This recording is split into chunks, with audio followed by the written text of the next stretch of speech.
Relax, the keyboard is off, the press box is closed, and the mic is just getting warmed up as the guardian of the blue paint turned writer is about to enlighten us.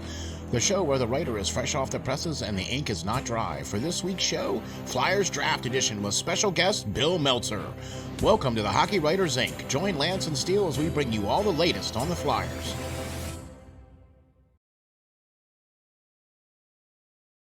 Hi guys, welcome back to another edition of the Hockey Writers Inc. I'm your host, Lance Green. And I'm your co-host, SteelFlyers, and I believe we have quite a special guest sitting in here with us, Lance, don't we? I think we do. Oh, man, how about that? We've been joined by the great Bill Meltzer. How you doing, Bill? I'm doing well. Hope you guys are doing well, too. Oh, man, I'm doing great, Having a good summer so far? Yeah. No, absolutely. You know, it's, I'm ready for hockey. It feels like it's but you've been enjoying the thing. There you go. Yeah, a lot going on right now in Flyers world. So some interesting stuff happening really quickly here in the past couple of days and in the next couple of days as well. So. Exactly, and that's one of the reasons why I wanted to have you on here, Bill. We wanted to get your take here on some draft picks here for the Flyers, since the Flyers are going to be picking in the draft here in tomorrow and Saturday. And Lance posted an article out on FlyersNittyGritty.com the other day, and where he released the Greens Flyers 7-round mock draft. And so we would like to get into that. As far as, because Bill, I know that you did a complete first round mock draft, and what an amazing 8,000 words that was, by the way. And right, and I'm here to tell you, I read a lot of your stuff. I try to read a lot of your stuff, but it gets to be the point where it gets stacked up, so I have to pick and choose which ones I read. You know what I mean? So. But we wanted to get your take. We wanted to get your take on some of these things with the Flyers draft. Okay, so that's why we asked you on, Bill. Really appreciate you doing this. Why don't you tell the folks how we can get a hold of you, like your handles, your addresses, and where we can get you on social media and all that, and also tell us about what you've been doing with the Flyers alumni too. Sure. Well, I'm a contributing writer for the Flyers official site, and I'm also the content manager for the Flyers Alumni Association. So you can find my work many days a week. Right now I've been doing about 4 or 5 articles in the last week on PhiladelphiaFlyers.com or Flyers.NHL.com. They'll both take you to the official site, however you prefer to type it. For the Flyers alumni, you can go to FlyersAlumni.net. And to find me on social media, you can find me at Bill Meltzer on Twitter. Awesome. Thank you very much, Bill, for coming on with us, man. We really appreciate your time. Yes, sir. All right, Lance, you want to get into it, buddy? I think so. Yeah, I'm interested to pick Bill's mind as well on this and see who he's got there as well and his thoughts. So let's get into it. I get to play Gary Bateman here, and I'm going to announce the picks, right? And then we'll go round robin, and we'll go with Lance first, and then we'll go with Bill next, and then we'll go from there, okay? And we'll just get your take on who you think the Flyers are going to select in each of the rounds, all right? Okay. So with the first round selection, the Philadelphia Flyers select, Lance. I'm going to go with Matthew Coronato from the Chicago Steel. Lot of good players in this first round, I do believe, and the Flyers have been named and to a couple of different ones. But some of the other big names I think are going to be gone by the time the Flyers get to pick. So that's why I went ahead and picked Matthew Coronato. And, he's a big scorer, and that's something that I think the Flyers do need. We have a lot of pass-first guys on this roster, and it would be nice to add in a finisher. This year, Coronato scored 48 goals in the USHL. Just a really good player. He scored at a rate of 1.6 points per game, which was pretty impressive, but he was also a plus 37 on the season as well, a league best. And I think, the kid's a good hard worker.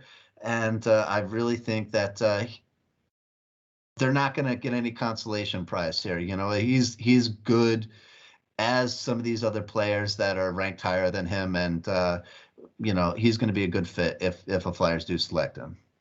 Okay. All right. So now I'm going to switch the flip here and go to Bill. The Flyers select in the first round. Bill.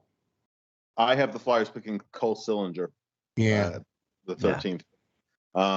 Big, heavy shot, good two-way upside. You know, not the fact that his father is a former Flyer, but he comes from a good hockey family. You know, well-coached player, smart player, and you know, just to me, he's a very, at the same time, kind of a safe pick at 13 because I don't think he's going to bust. At the same time, I think he has pretty good upside, although I don't think he's going to be a superstar. But I think he's a guy who could be a pretty good top 6 forward in the NHL. So I went with Sillinger. Okay, awesome. So now both of you guys actually had the Flyers selecting their 13th pick. Okay.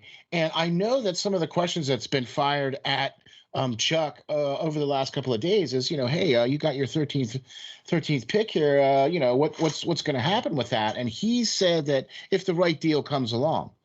Okay, so you guys are both saying that the right deal isn't going to come along in time for them. They're going to use their first round draft pick, and so that's one of the reasons why I wanted to do this first round, because I don't know. I thought maybe he might have used it, so I wanted to interested to see what you guys thought.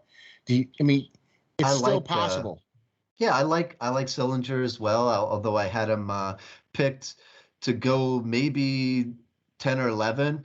It really depends. Hopefully he falls to us because he's a great pick for sure. As far as Chuck possibly trading that first, it could still happen. There's names out there. I don't like a whole lot of the names that are left out there, but I think he was more thinking using that if he had to get that number 1 right-hand shot defenseman, but he was able to do so without having to give that up. So that's where I thought Chuck would really give that up if he had to, but he managed to pull the deal out and not have to, you know, give up any picks. So, right. Bill, what do you think about that? I mean, because you mentioned that in your article too about the potential of him using that as something. Yeah, I actually asked Chuck that question today when he was doing his media availability about the Shane Gostisbehere move, and I asked him, you know, has the outlook changed at all?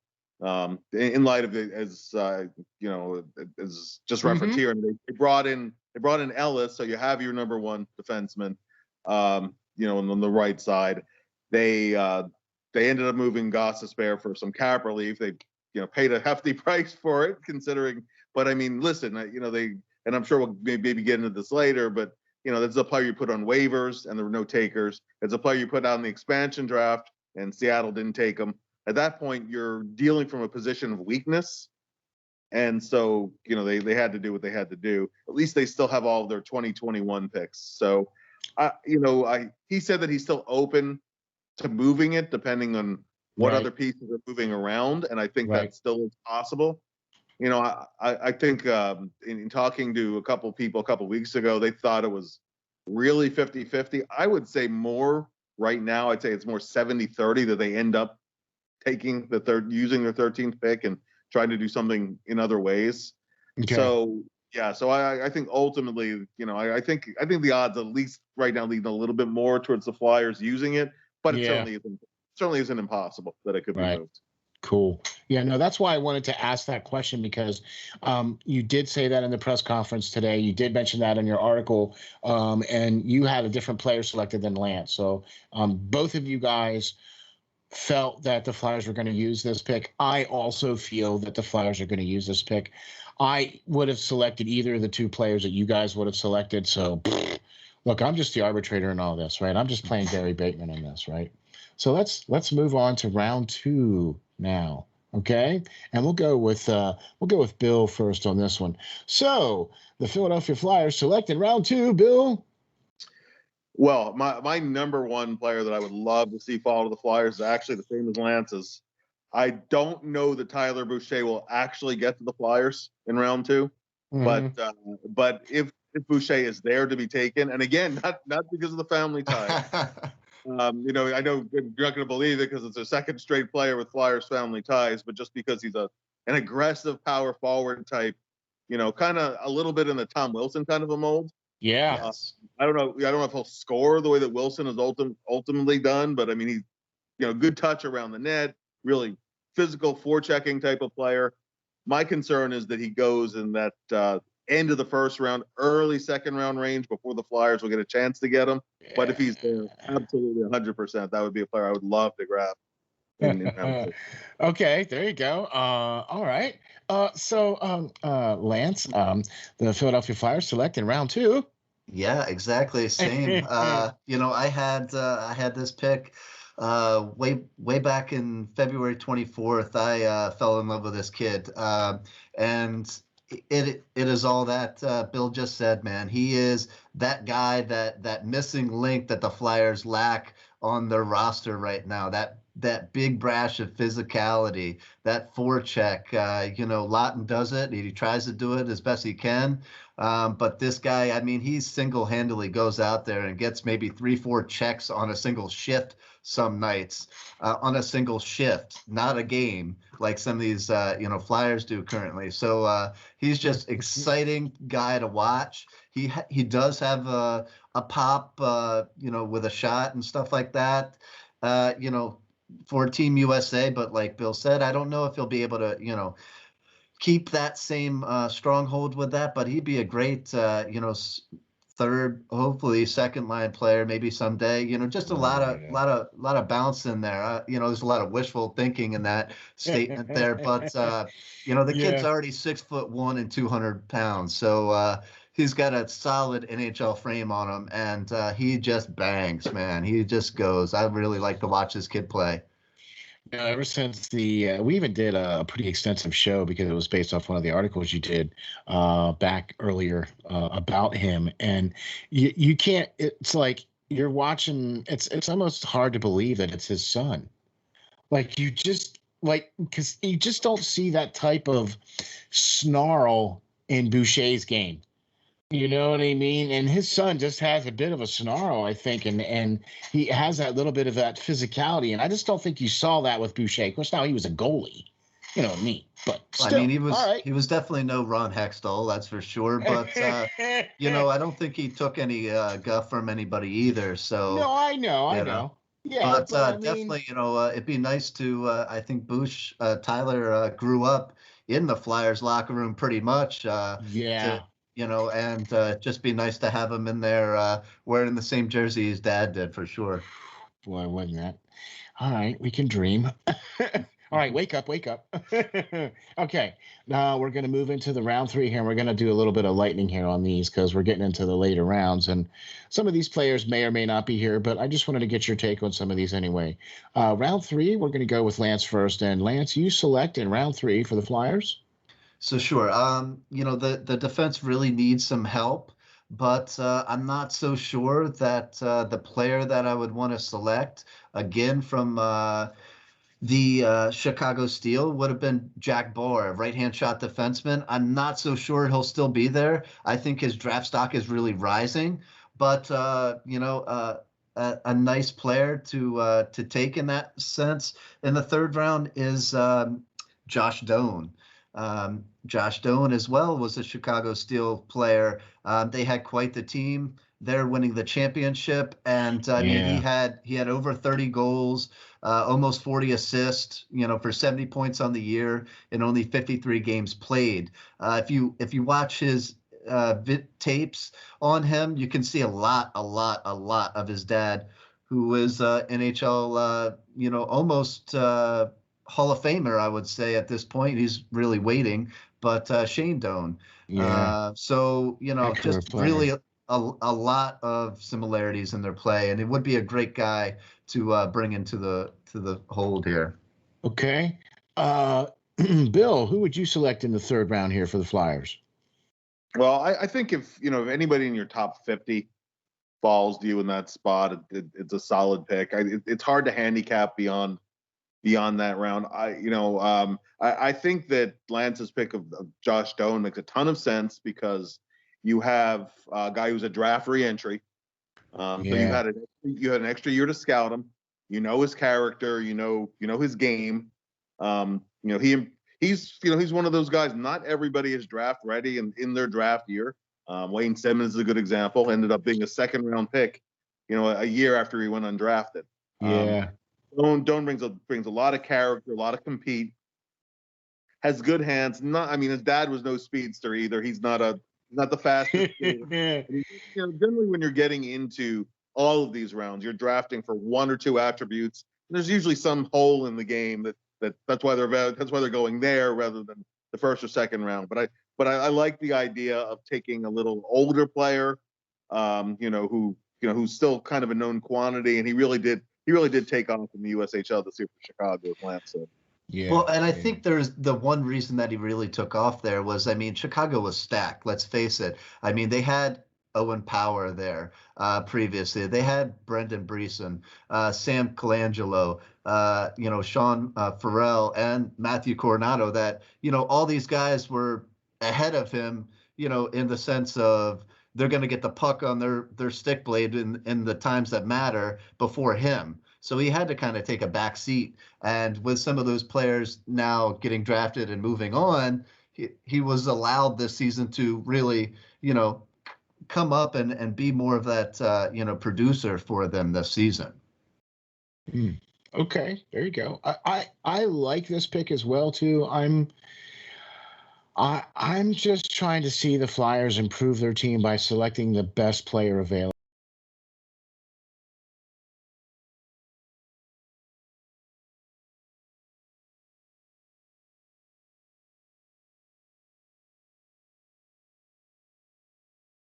When you get to these later rounds, that's when you basically have to get to that philosophy. You know what I mean? I think in the first two rounds you pick for need, and then in the later rounds you pick the best. Depending on what you can do, what you have, where your pick is, what you potentially might have in that pick. If you have an early first round pick, I think you're going to use that to select a good player, but I think you can still get a good player in the second round that can still potentially help out your roster. And then I think in the later rounds after that, I think is when you're kind of starting to try to get the best guy available.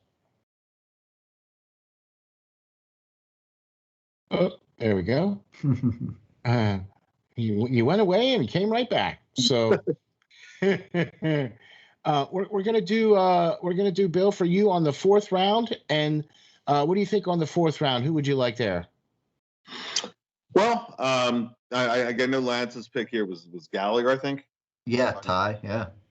And there are there's Gallagher, there's why not, who has the best name in the draft? Why not? Right. But if he, I think you get a defenseman who can move the puck and shoot the puck. Right-handed defensemen are always a premium if you can get them. I think this is kind of where you look for a puck-moving type and maybe a guy who's a little raw in some areas right now.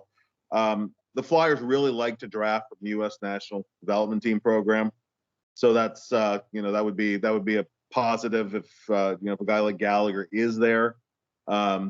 This year's I don't think this is a great year necessarily for European picks. So I think that I think you'll see a few more guys. Although some of the European leagues did have pretty complete seasons, like the Swedish league, so that might be something to consider too. But I think you'll see more players like from the from the junior A ranks. You'll see some kids that are pretty raw. But I think that Gallagher has pretty good tools, and that's what you look for. If you look a couple of years ago where the Flyers drafted Mason Millman, and Millman's been on a good track since then. And you're drafting for those kind of things. I think he has some tools. He certainly is far from a guarantee. Anybody at this point in the draft onward is not going to be a guarantee.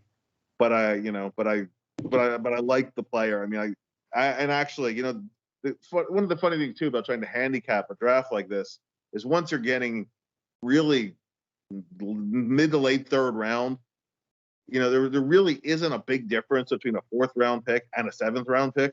Yeah. It's really, just really a matter of, really teams' philosophies are really, it's a lot of teams. some teams will draft by positional need or stylistic need early. Generally, they'll take best available player in round 1. A little later is where you draft by, positional need. The Flyers really do need more right-handed shooting defensemen in the system, so that would be a good spot to draft one.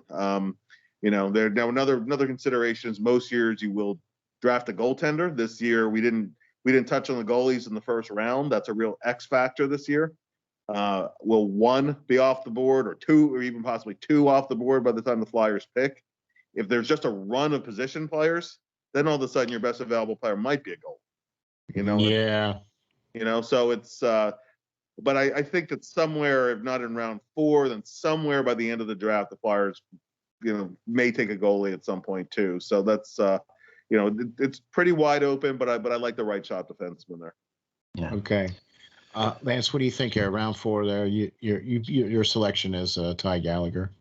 Yeah, so to touch on the whole goaltender thing, I think it's a huge drop off. I think we do need to address the goaltending issue. Obviously, I don't see many after Kosa that are even worth it. A lot of goalies had over 3 goals a game average and a subpar 900 save percentage.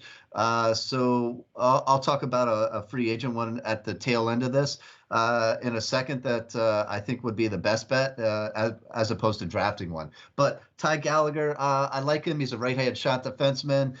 He's got a little scoring niche to him as well. He can put the puck in the net. He's got a little bit of a shot at this point in the draft, like Bill said. None of the picks are going to be refined. They all have to work on something. But yeah. I like his size, too. He's 6 foot tall and 190 pounds. He's got a nice wrist shot, and he's going to a good school there up at Boston U. If Jay O'Brien stays, and he looks like he will, it'd be nice because they have already been, kind of scouting that team anyway. So, have somebody there to go and coach him up throughout the season. That'd be great. Awesome. That's one of the things, too, that I wanted to touch on, too, especially with this year's draft, is that a lot, and Bill, you even said it, too, because some of the European teams didn't have complete seasons. And because of that, there's not a lot of tape on some of these players, some of these younger players, especially the European ones. You know what I mean? Because they didn't play in those leagues. And then a lot of some of the guys from Canada and some of even the younger guys from Europe came over to play in the college ranks here in the United States for the first time, where United States, and you even mentioned it about having the United States league, and Flyers have been picking guys from that league, Cam York, Bobby Brink. I mean, there's a list of guys that there's even available for this year. You know what I mean? So that's why I think that this year's draft is going to be slightly different than I think maybe next year, because we're not going to see those players that are on the cusp as often or as much, I think, as this year, because there wasn't as much tape on them. There wasn't as much scouting information on these players. You know what I mean? So this is a good year to take American players because these leagues had full seasons. The OHL didn't even have a season this year. The Quebec League was really interrupted, and the Western League started very late. So a lot of those, a lot of the players either went to European leagues that were playing, or they went to USHL, such as the case of Sillinger, because he's a WHL kid. Mm-hmm. It's really a weird year, and because of the lack of the travel, because of the travel restrictions, teams also had to do a lot more video scouting because you couldn't cross over, all the border. Yeah, a lot of these you can just throw into a hat, and they could fall just about anywhere. It's a good year to have all of your picks, though, because they're like lottery tickets. There are going to be some kids that surprise. So. Exactly. So I know there's a couple rounds of the draft here left, and I want to try to condense these here in a little bit because I want to get into some things here real quick so we can, not tie up too much of your time here. So we'll go with the last 3 rounds here is 5, 6, and 7. With this in round 5, you have Sean Shigel. What do you say that, Bill? It should go, yeah. Okay, all right. Nico Huhtinen? Yeah. All right. Yeah. Big body player, yeah. Maximilian Glatzel, yes. Yeah, all right. Big so those German are the last 3 defenseman. players. Those are the last three players in the rounds 5, 6, and 7. What do you think about those three players, Bill? Real quickly, yeah, you have a guy who, I mean, he was a little bit junior A, but he's a Calgary Hitmen player. He's I mean he's a good player. I mean, he actually put up some pretty good numbers for a guy in his draft eligible year. Calgary gave him a little bit of opportunity to run with, and he took advantage of it. So that's that's a guy who could, in his draft +1, draft +2 year, might be a guy who be a good value pick for about where Lance had him. Okay, and then the Houghtonen and Glotzel. That's round 6 and 7. You think of that? What do you think about those two players there? Well, the Flyers are so overdue to pick a Finn. Really are. I've picked a Finn in 14 consecutive drafts, so they are due to pick a Finn. And actually, and this is the kid who's coming over to play over here too next season. Yes. But he did play in the Finnish league this year. Yeah, he played for Everett, I believe, right? He played for Everett Silvertips. And actually, I was able to. This is what usually get this deep in the draft. You're going a lot of secondary source stuff. This is actually a player who played in the Worlds for World Juniors for Finland. So I actually did get to see him play a little bit. And a guy who played kind of on the lower end of the lineup. He actually had a good tournament. So that's an interesting name for that. Oh spot. Wow. There you go. Okay. And then the last one is Maximilian Glotzel there for round 7. And he's already he played for the German national team. Just a guy with tools. Have not really seen him play, but it's a body type that you're going for. Plus it's a D, and it's always if you're not taking a goalie, take an extra defensive body. Yeah. Okay. So now I wanted to speed round these because I wanted to get Lance to talk about why we didn't select a goalie in this draft this year.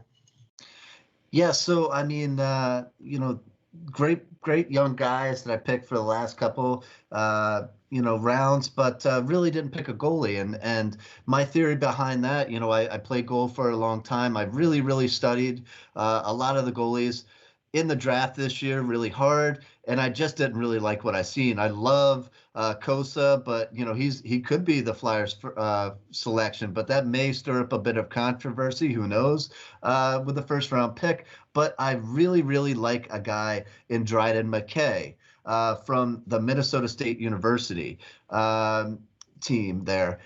He is a phenomenal talent. He has been a 2-time Hobie Baker Award finalist for the past 2 seasons. He's won an incredible 75 games in 3 seasons, and he has an incredible 24 shutouts in those games. His goals against average are very minuscule, under 2 goals a game every single year, and well over 900 save percentage. He's 23. He's undrafted, collegiate player, is playing on the biggest stage. I think, the NCAA has come up so much. They're developing, so many good kids that are turning into quickly good pros right after. I mean, you look at Spencer Knight in college ranks, and what he do? He had a great season there and came right in and played. And I think really it would be a good third goalie option if they were to sign him right now. I don't think any of the Flyers goaltenders that are under contract right now could step up game 1 if necessary, if maybe one of Carter Hart or whoever they bring in to be his backup go down with injury. I don't trust any of the ones yet. They're not developed enough to be that guy that could come up and play in the NHL next season. But I do, in my mind, have, Dryden McKay as one of those players being able to be like a LaFontaine or who's the kid that came up for Boston as well, who played for Maine, Swayman. These guys all came up really quickly and were able to step up, and I think he could be something similar. I think Chuck really doesn't want to take another Roddy Ross type that was, in my mind, a failure, or a bust. And, this guy would just be a slam dunk in this sense. All right. Well, Bill, what do you think about that? I mean, that's because he's an undrafted player. You know what I mean? So, what do you think about bringing in that particular? I'll add a few thoughts to that. Yeah, he's been a tremendous collegiate goalie. The track record of older collegiate goalies turning pro is so. Even the top guys. You're looking at the Alex Lyon types. Yeah. Good AHL goalie. He's actually won a few NHL games, stepped up. That's not a bad outcome for a guy you've never drafted and you sign with a little older free agent. There are guys that end up making it. Like you mentioned, Swayman. Swayman, I think, is the future in goal. Actually. Oh yeah. Oh yeah. Yeah, very, very physically impressive goalie. Very athletic. Then you have the types, and actually, this is the guy who years ago was in Flyers camp, and they tried to sign him, and then Pittsburgh ended up getting him, Scott Hartzell, and he ended up busting in the minor league level. So and he'd had really good collegiate numbers too. It's just sometimes a little bit with goalies, and Lancel tested this also. It can be skewed a little just based upon the team that's in front of them. If they're playing for a really good defensive team, they're usually going to have pretty good numbers, especially collegiate hockey. It's pretty structured game. Yeah. So goalie who's he's on a regular schedule. You're basically playing in most leagues. You're playing Friday, Saturday. You have all week to practice. It's and then it's a whole different ball game when you turn pro. It's not. Sure. I mean, it's not a bad option to have a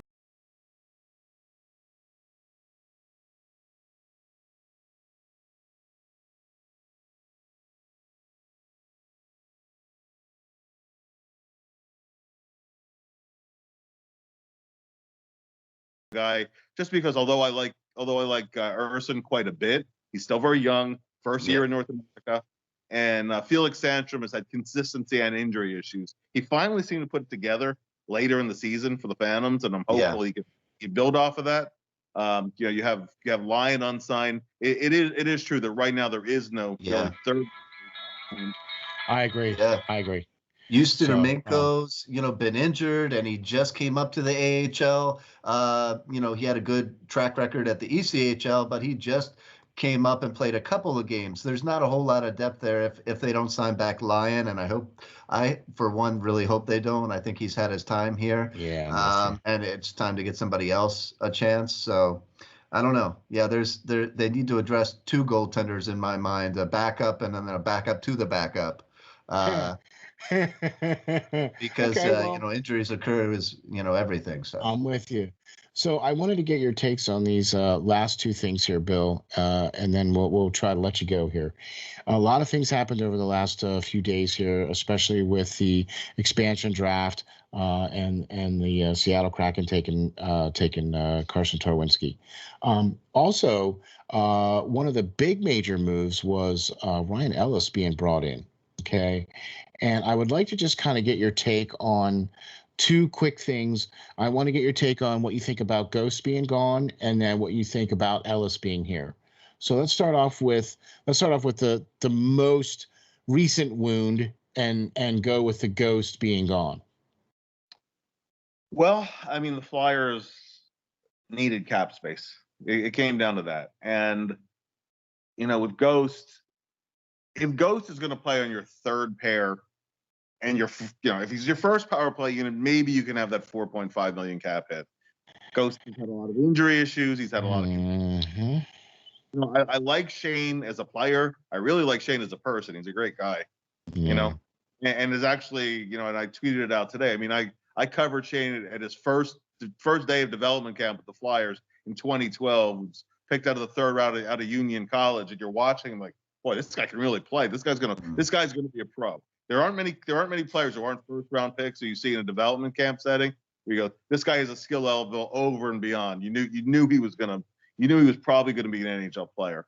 So when you're following a player for that long and you're covering them, there gets to be some sentimental attachment. But when you put all that aside, I mean, Cam York, I think is NHL ready right now. Put him in that third pairing role, ease him in. He's on an entry level contract, so he's a cheap player for 3 years to come here. So I think that I think it was the die was kind of cast last year on Shane being gone. Flyers put him on waivers. Yeah. Takers. Yeah. And the Flyers put him in the expansion draft, and there were no takers. No takers. At that point, you're dealing from a position of weakness. Everybody knows, you need to get rid of the contract, particularly when there were no other deals with. Seattle made no deals at all, so there was no cap relief, and therefore the Flyers had to take something that was where you're trading a second round pick a year from now, a late round pick too, but it's really the second round pick and getting nothing back in return. Yeah, absolutely nothing. That's the cost of cap space. Well, okay, all right, I'm with you on that. Lance, what do you think? A couple quick words on that. Yeah, I don't hate it. Like Bill said, you tried to get rid of him multiple different years, trade deadlines and expansion drafts and everything. Nobody would take him for free, when we gave him the opportunity to. So you had to give up somebody and or something. And Arizona, why not? They have trouble hitting the salary cap floor most years. They need some pieces. They got some elderly guys probably moving out in the next couple of years. But hey, they took Chris Pronger, so why not call them up? They might take another. They might take another one up, and it works. Yeah. And it worked. A second round pick is not, in my mind, the worst option here to give up.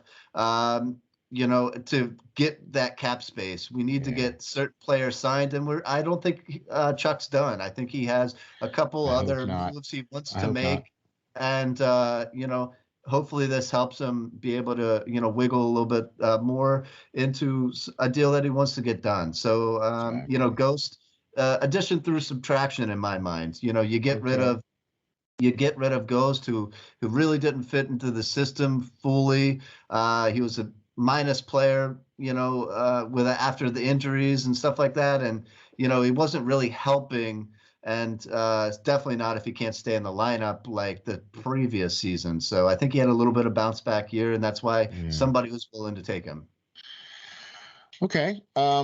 The latest addition through complete addition was the Ryan Ellis move there. And I'm interested to hear what your take is on this, because this was that particular player this was a particular need that the Flyers needed. They needed this particular type of player to come in and play with Provorov, or at least somebody that would be a good match for him, or at least an attempt at a good match for him. So I'm interested to hear what you think about this one, Bill. Well, I've always been a big Ellis guy.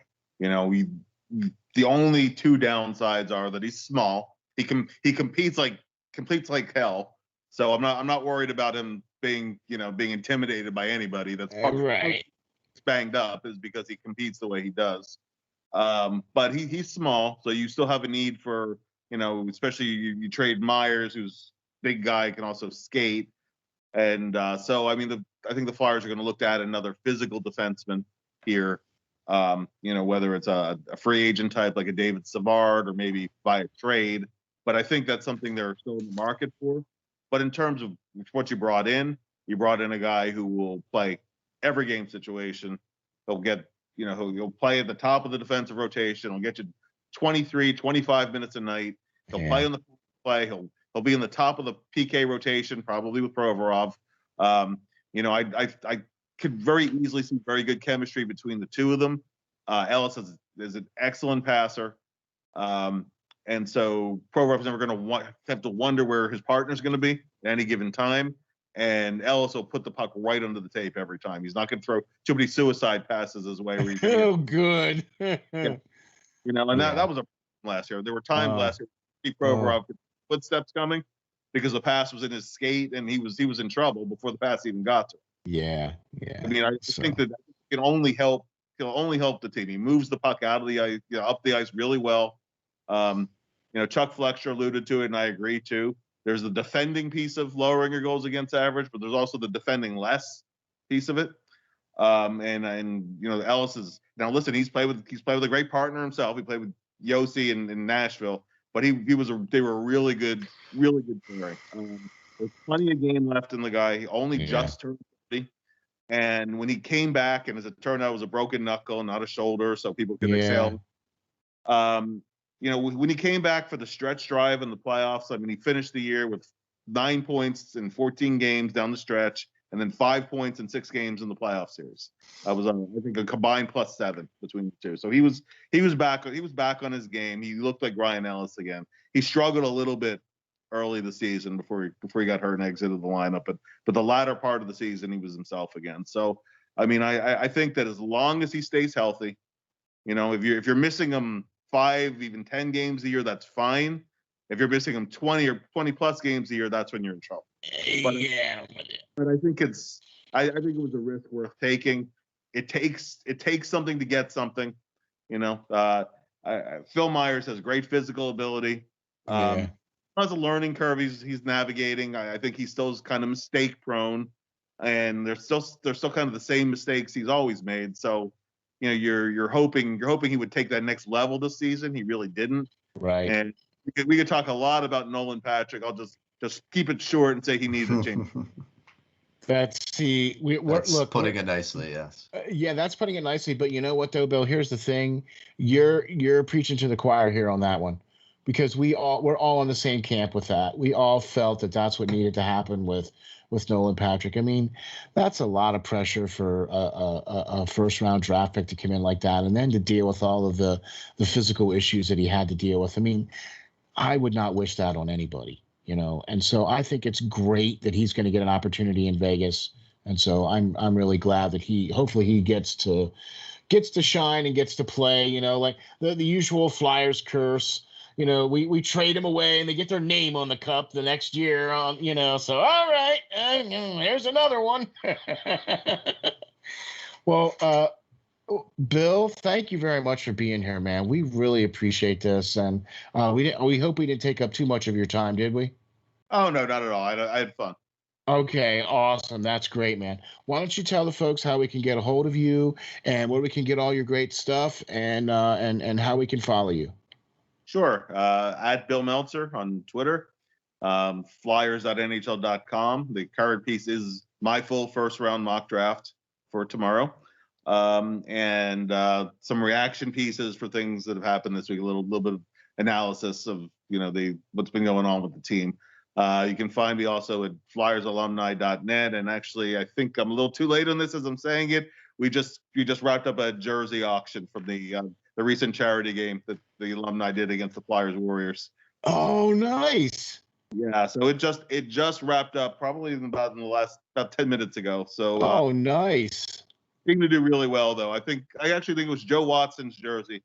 Yeah. Nice. Oh, there you go. That's awesome. Well, that's great to hear, Bill. Man, like I said, we really appreciate you coming on and talking Flyers and giving us the lowdown here on a lot of things. Look, I still think there's a lot of things to come for the Flyers this off season. So, like I said, man, thank you very much for coming on. So, really appreciate it. Lance, you got anything for him? Nah, man, I'll see you next year up top there, and I'll make sure to come over and shake your hand and pick your brain on a couple of things when I attend a few games. And hopefully one of these games I'll be able to come down there and see you guys as well too, because I would like to shake your hand, Bill, and at least buy you a cheesesteak or something, man. You know what I'm saying? So actually, I'd much rather prefer a pork sandwich from Denick's. That's more my style, but you know. Whatever.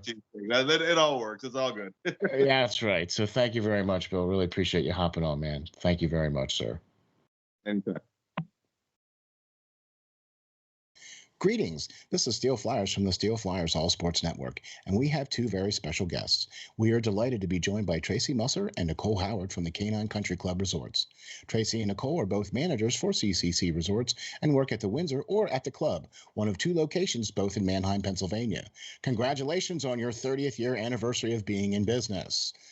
Let me start off by saying this. Steel Flyer stands behind this company 100%.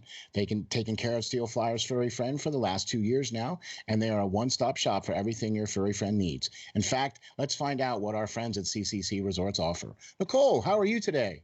Good. How are you? Doing great, thank you. What are some of the great boarding services that you guys offer, and what do we have to do in order to get our furry friends taken care of when we are unable to travel with them? Well, we like to bring everybody in for a tour first. That way they can see the behind the scenes, they can see where they stay, they can see where they play, and then we explain all of the fun things that we can add on to their reservation, whether it be one of our packages, either a nature walk, a ball time, or even a cuddle time. Oh, wow, that sounds great. Boy, it sure sounds like a resort to me. So how are you today, Tracy? I'm doing well, thank you. Tracy, tell me, is it true that you guys have both an indoor and an outdoor pool at the Windsor location? It is true. We've got one of each, so we're able to offer year-round swimming. The indoor pool is a great option for dogs who are swimming for therapy or rehab. It's got that sloped entry so they can wade into the water. Our outdoor pool is a little bit larger, and it's 4 foot deep the whole way across. And both of them are saltwater pools, so it's really easy on the dog's skin and coat. Wow, that's very awesome. So then during the summer months, you have a much deeper pool outside and then a sloped entry shallow pool indoors for the dogs. Tracy, tell the folks how we can get some pool time. Well, the first thing everyone does is come for an intro swim. We use that time to make sure the dog is comfortable in the water. We make sure they know how to get out of the pool safely, and we go over all the pool rules and etiquette with the clients as well. After that, they're able to schedule private appointments where they have the pool to themselves, or they can invite friends and have a whole group swim going on. So after a dip in the pool, then it would have to be off to the groomers, right? I mean, our furry friends cannot go out looking their best. Nicole, what are some of the great services your top-notch groomers provide? Our groomers, they specialize in full service grooms. We can do the basics, whether it be just a bath and a brush out or a blowout. Or for the extra pampered pooches, we can do nail dremels, we can do deodorizing soaks, and also facials. Wow, man, that sounds like a resort if you ask me. Tracy, I know one of the main programs here at CCC Resorts is the WAGS program. The Steel Flyers dog is enrolled in this program. So why don't you tell the folks what is involved in this and how they can get enrolled? Yeah, the WAGS program is our primary daycare option at the Windsor. It's designed to be a structured program for people who are looking for a set routine for their dog. They all come on the same days each week, which allows them to have set friends, and we know exactly what's going on with each group. So we do a little bit more activities, and we build more into their daily routine there. But we've got other daycare options as well for people looking for a little less commitment. We do an hourly care where you can drop them off and just pay by the hour. We also do a day stay option, which is great for the dogs that prefer human friends instead of making friends with other dogs. And then we have a traditional daycare option as well if you're looking for the occasional outing for your dog. Wow, there you have it. A full service groomer, a daycare program, and an indoor and outdoor pool. What more could you ask for? Sure seems like CCC Resorts has everything covered. Remember, DOG, depend on God. Ladies and gentlemen, thank you for coming back here, man. We really appreciate Bill Meltzer from coming on. How about that, man? That was exciting. That's fun. Man, this is why we do this, man, because we bring the experts in to give us all the lowdown on stuff, right? Yeah. And Bill gave us some lowdown on some things, and now is Lance's time to give us his thoughts on the two end stories that we followed off with in the first part of the show. And the first question that I asked Bill was, what did you think about Gostisbehere being traded away from Arizona? He gave a great answer. Now I'm going to ask Lance. Lance, this just happened here today. Gostisbehere was traded to Arizona, and basically it was just a cap space, as Bill said. And what are your thoughts on this? Yeah. I liked it. I really liked the deal. Like Bill said, we tried. Chuck tried. He waived him. He tried at the deadline last year, I believe, although he said, otherwise. He tried this year at the deadline. He tried at the expansion draft. Nobody would take him. And he just didn't fit the system. And although he looked a little better this season as opposed to the season before when he was in the press box most of the season, I think it was time for him to move on. I think, I didn't like all his negative, plus minus numbers he was getting. He was slowed down a little bit with all the knee injuries and stuff like that. True. And like I said earlier, why not call Arizona up, who took Chris Pronger from us after he was already done. It's funny. I was gonna ask if he was gonna take up if they would maybe be interested in taking Brizgalov off of our hands too. Yeah, something.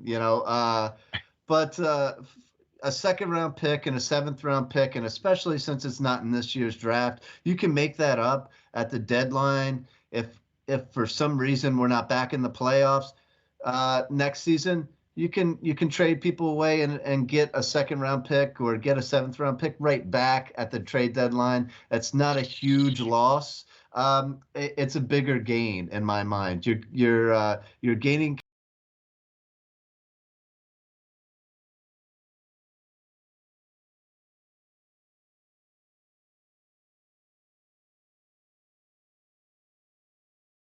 cap space, and you're gaining the ability to bring in a player that better suits this system to play. And that's what the Flyers need to do. That's what Chuck needs to do. He brought in AV. Now he needs to start to bring in players like Ryan Ellis who better fit AV's system, and it will work we'll get better to that in a minute. for that. Right. So okay, so you're good with that, right? Kudos, I'm with kudos you, dude. to Chuck on that. Yeah. Ghosts need to go, and I'm all right with it for sure. I had the extreme privilege of being on a portion of the show with OMB Puckcast earlier today, and we talked about some of the same things. And the question that he asked me was, well, "What do you think about the Ghost, move? And what are your thoughts on that?" And I said, look, I'm okay with exactly the trades. I'm okay with them moving salary. I understand they're not going to get anything for it. There never was going to be anything coming back from Shane Gostisbehere because they tried to move him in however many times they tried to waive him. They tried to do, whatever. He was exposed in the expansion draft. I think they were trying to move the wrong player. Instead of trying to shop Ghost around, I thought maybe they should have tried to shop JVR or Voracek.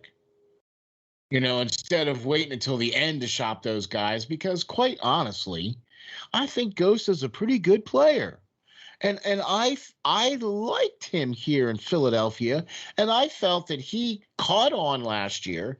He bought in, wasn't hurt, and I think this would have been that next year where he could have made that next step forward in AV's system.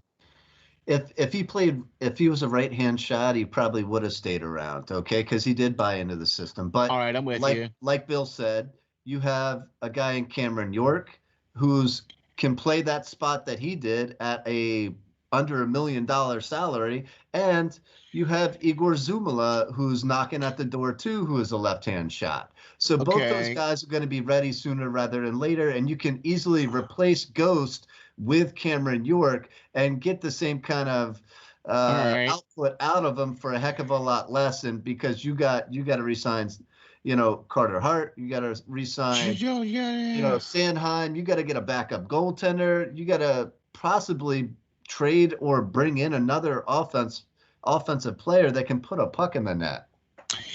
See, that's the other thing that we touched on too, because I don't think all of the moves have been done yet. So the Ghost move was to move some salary cap. And before that happened, Chuck Fletcher brought into the fold Ryan Ellis from Nashville. All right. Now, this player carries a 6-year contract with $6.25 million on it, AAV, right? So that severely put a dent in the available cap space, but it checked off quite a lot of boxes for the Flyers. Okay. And I'm very interested. We heard what Bill thinks and said, and we were all kind of thinking the same. We're all in the same camp that we all thought Ghost needed a change of scenery, and it was a good move that they got rid of him, moved his cap space. What do you think about Ryan Ellis coming here to the Flyers? Well, I like him. There's some pros and some cons, though, with it. Ryan Ellis is small. Philadelphia is already pretty small team. Ryan Ellis is rated at 5'10", maybe with skates on. And oh no, wait, no, I thought that's without the skates. Oh, can we get him at least get him to like 6 foot with skates on, right? How many? Yeah. Look, how? Okay, technically, I'm going to interrupt you real quick. Technically, how much do skates give you? 2 inches? Or skates 2 inches tall? At least, yeah. All right. Depending. Okay. So, all right. So yeah, we could have gotten him to 6 foot. Yeah, maybe. Come on. All right. Anyway, Maybe. so 5'10". Anyway, he's 30, which is good. He's still got some time under his belt, but the term is what it bothers me. 6.25. Okay, he's a number 2 defenseman. If we went out on the free agent market, it is dwindling for defense right now with Seattle signing a guy I liked in Adam Larson. But Dougie Hamilton is going to cost $8-9 million here, guys. So this guy fits the system. He's a Philadelphia type guy. I think he will be an instant fan favorite. Loves the town, will love the town. The town will love him. He's a hardworking guy. And, but that 6 years left, all right, scares me a little bit. He's 30, 6 years left. If it was more like 3, then I would have gave him a heck of a lot more for him. Because you don't know in this league. He's been a little beat up recently. And hopefully that doesn't continue. But my favorite thing, he's a defensive defenseman here, guys. They found Provorov a partner, somebody that counterbalances him very well. Provorov is a guy that likes to score. You had Myers, you had Sanheim, you had Ghost, all who like to rush the puck up, and try to get in the offensive zone. Well, that's all well and good, but you need somebody like a Ryan Ellis that is defensively responsible as well. Now, Ellis can shoot the puck as well, but he's more inclined to stay back when somebody else does it. Okay? He's a career plus 114. All right? That says a lot to this old goaltender right here.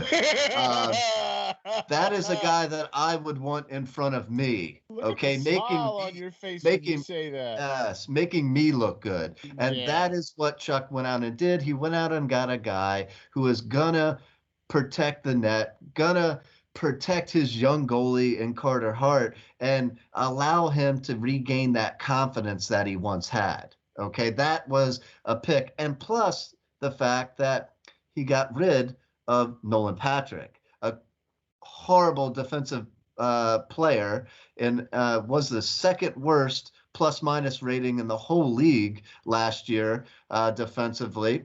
Yeah. And he needed a change of scenery, as we all know. It could probably agree on. But he got rid of Myers as well. Like Bill said, you expected more out of him. You expected him to grow a little bit, and he didn't. He didn't put on weight. He didn't put on, muscle like Joel Farabee did. Yeah. And he, in my mind, he wasn't physical at all. Just like he's a Sanheim 2.0. I can't. I'd rather see Sanheim win than Myers, but with Ellis being a right-hand shot, they possibly wanted another right-hand shot to replace him. But I don't know. Overall, I say Ryan Ellis. Let's get it. He's going to be a fan favorite for sure, and he's a guy that I would definitely want in front of me. And Carter Hart should be all teeth right now, smiling. Yeah. Because he got a major piece to help him out for That's sure. Good. Yeah. That's good when you help to build that kind of confidence. Look, I too looked at Adam Larson, and I really liked his game, and I also looked at Ryan Ellis as well. And Savard was the other guy that I looked at.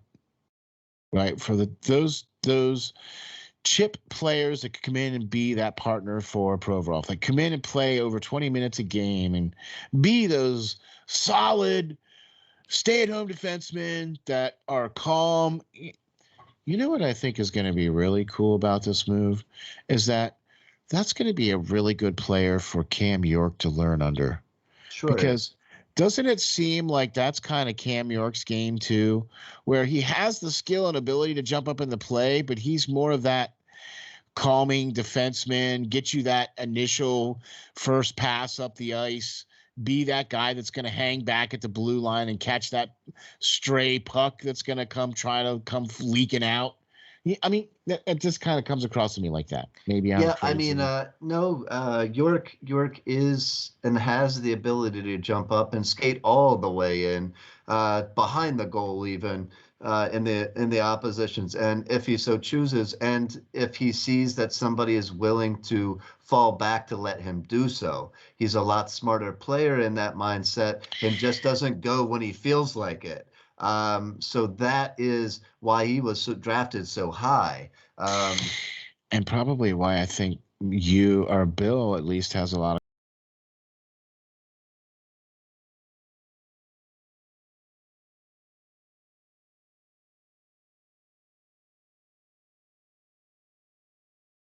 confidence in him to show out this year. For sure. I would probably like to see him play a little more in the AHL. The reason why I say that is because, look, I don't want to rush him. I don't want to ruin him. I don't want to rush him. He showed out really well last year, but he was handpicked in the selections into those situations. You know, he was put in situations where they knew he would be successful, and he was. So cool. But I really don't think he had, because he came right from college right into, he played a couple games down at the Phantoms, and then he was brought in. I would like to see him play a little bit more time down there in the Phantoms, get that 24 games a minute work, get that in every situation work, get that, because he's not going to get that with the Flyers. He's not, but due to cap constraints, I think he's going to be up with the Flyers at the start of the season. He is talented enough to do so, and yes, I would want him to get first line minutes for a little bit and play in the Phantoms, but I don't think the Flyers have the ability to let him do so. But the best thing about it is that AV is really good at helping young players. Okay, if you remember when Frost came up, who'd he stick him with? He stuck him with Giroux. He stuck him with very talented players. He didn't stick him on the fourth line and expect him to produce right out of the gate. True.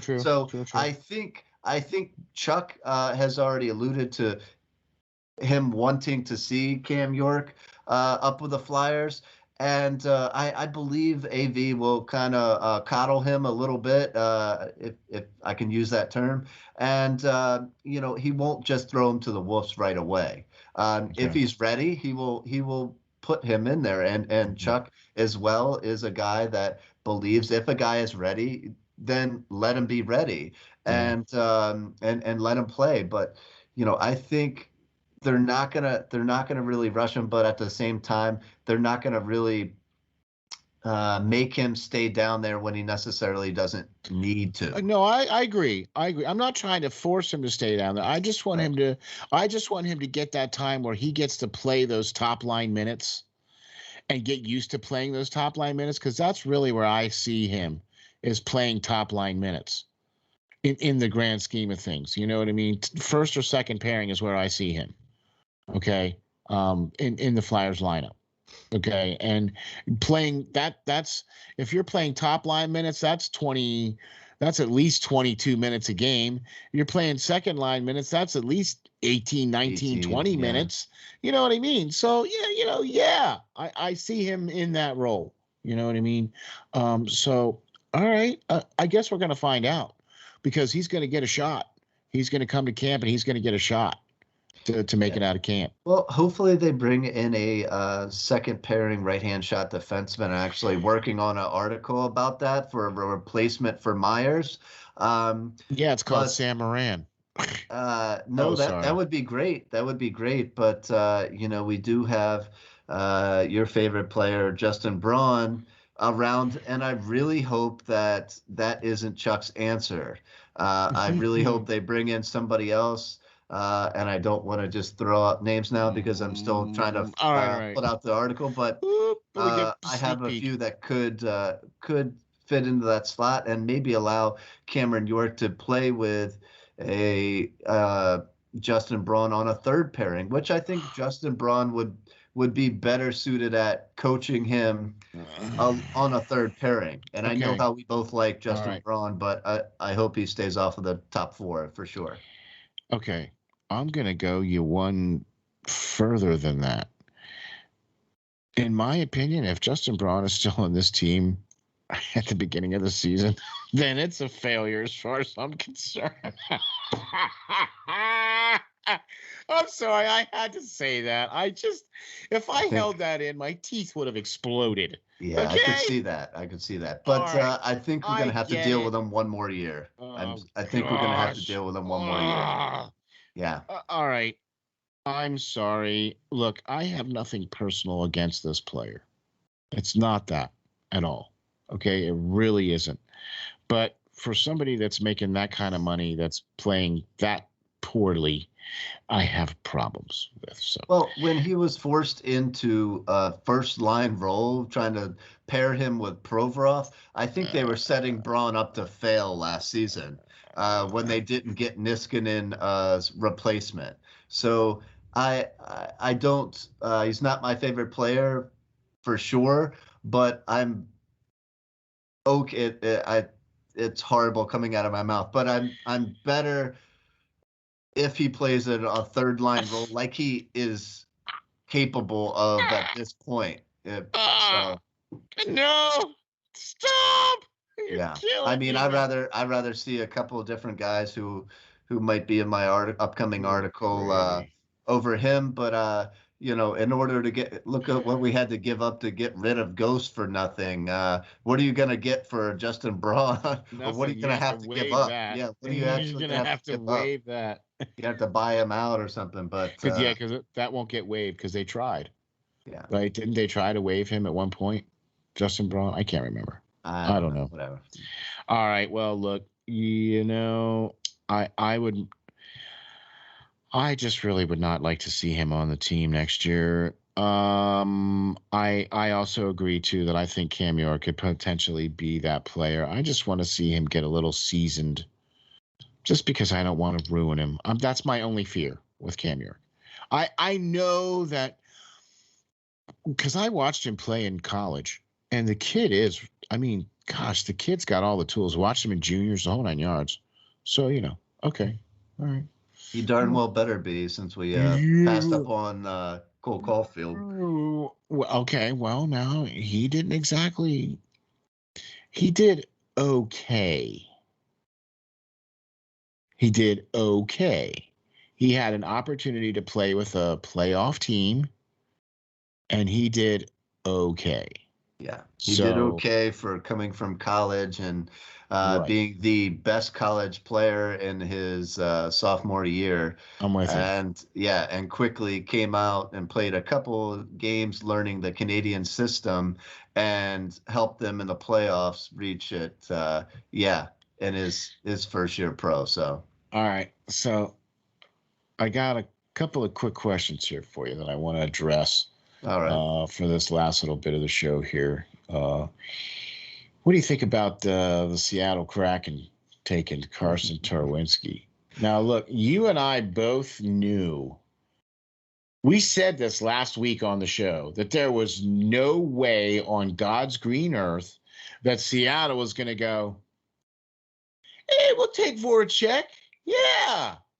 And we'll just take him. Thanks. Yeah. Right? So we knew that was not going to happen. What else did we say was going to happen? They were going to take a low guy on the pole who really wasn't going to. Yeah. You know what I mean? And so what do you think, man? What do you think? Carson Tarwinski is gone. No big loss there. I do like the kid. He had plenty of heart. He had plenty of size. Agreed. But it was kind of, a hard uphill battle for him to make this club. yes, it was definitely wishful thinking and having JVR exposed and Voracek exposed. And, they ended up protecting a guy like NAK, who I thought would be taken by the old Flyers bench boss, Dave Hackstall. Yeah. So, like I said in that article, and like I said today or last night in a tweet,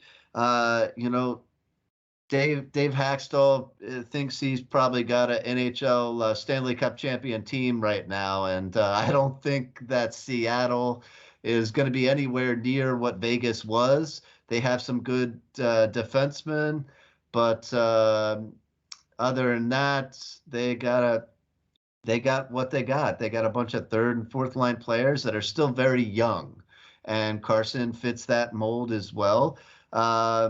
And he could develop into something in time, but I don't think he's going to help them next season.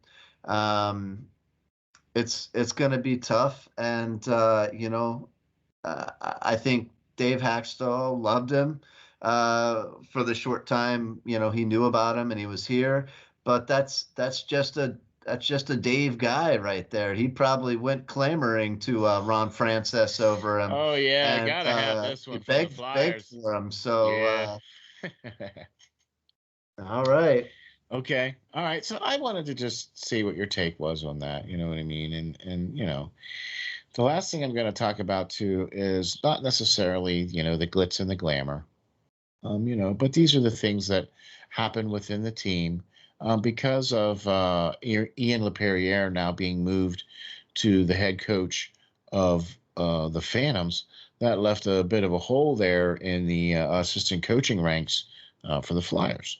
And just recently here, they announced the other day the hiring of Daryl Williams as the assistant coach to take Ian LaPerriere's place. And I'm interested to hear your take on that hire there, Lance.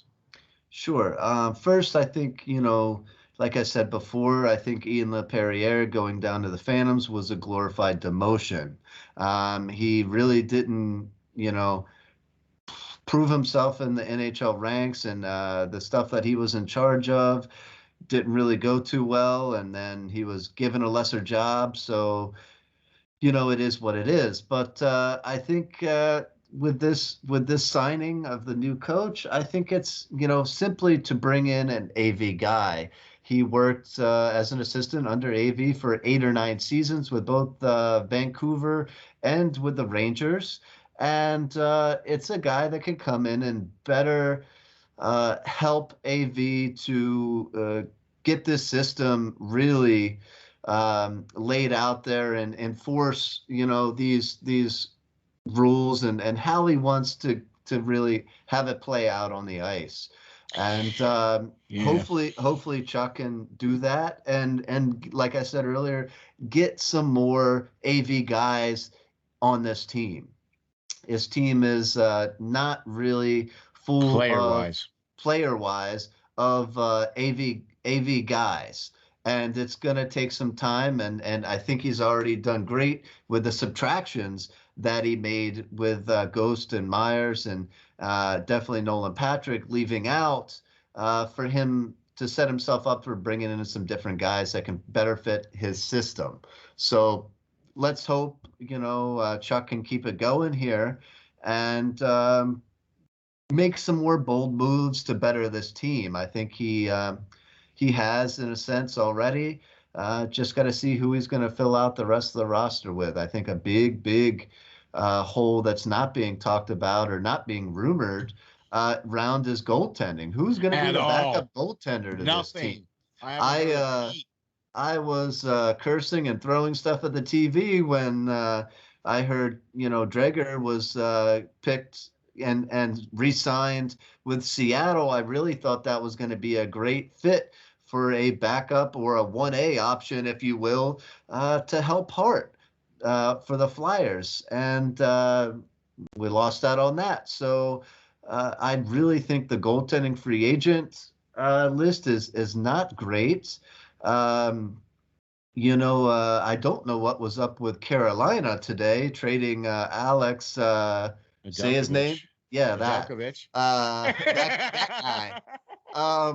Yeah, who saw that coming? Yeah, but Jeez. I think that was because that was part of with the Bernier thing, Yeah. and I think there was something there that I think Carolina saw that he wasn't necessarily ready to take the reins as a full-time number one goalie yet. Do you know what I mean? And so they're trying to win now, Carolina. Do you know what I mean? I'm just throwing it out there. Hey, I don't I know. saw him as the definitely at least 1A goaltender next season, and they Oh, yeah. definitely had a slew of other guys who could have backed him up in a split game schedule there. Exactly. I think I don't know if it was maybe to try to not have to pay him and free up some more space to bring back Hamilton. I don't know.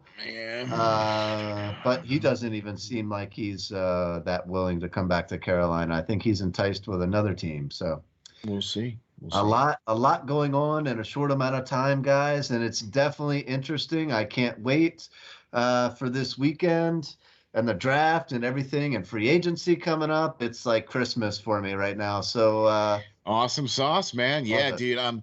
Thank you very much for putting together your list. I know we had to kind of blow through it there a little bit there towards the end, but great players. Looks like Bill really kind of, aside from the first round pick, I think Bill really agreed with a lot of the picks that you had made. You know what I mean? So I think that was really good too. And we got a lot of information on this show here tonight, didn't we? Yeah, definitely. It was always fun having my buddy Bill on. I always go track him down at games and love to just sit there and have conversations like we just did with him all night long until we suddenly look over and the game has started. So, it's always great to have him on. And definitely I agree with Bill with, Sillinger would be a great player. I also like Mason McTavish, and others. But I just thought that both those guys would be potentially gone by the time the Flyers selected. So that's why I really liked Coronado as a guy that can just simply put the puck in the back of the net. I'm with you, man. I'm with you. And Flyers definitely need that. So man. Yeah, definitely, guys. If you haven't read it, go check out my mock draft. I did a lot of research. I show you a lot of videos on it. Everybody pretty much knows and have read a lot about the first round picks that are going to be happening, but really go in and check out my stuff to really find some good, talented players in the later rounds. Chuck Fletcher's really good at getting some quality, getting some quality in the later rounds. And that's why we got Elliot Dejanay. That's why we got Wisdom as well. So look to my draft and really get some deeper rooted knowledge before the draft. I would say that would be great. For sure, man, and we'll have links to all of as we always do. We have links to all of Lance's articles, so you can check that out for sure. And we'll even put the links in there too for Bill, so you can get a hold of Bill's latest stuff. He writes a lot of stuff is on Hockey Buzz, and he of course is the head contributor to the Flyers.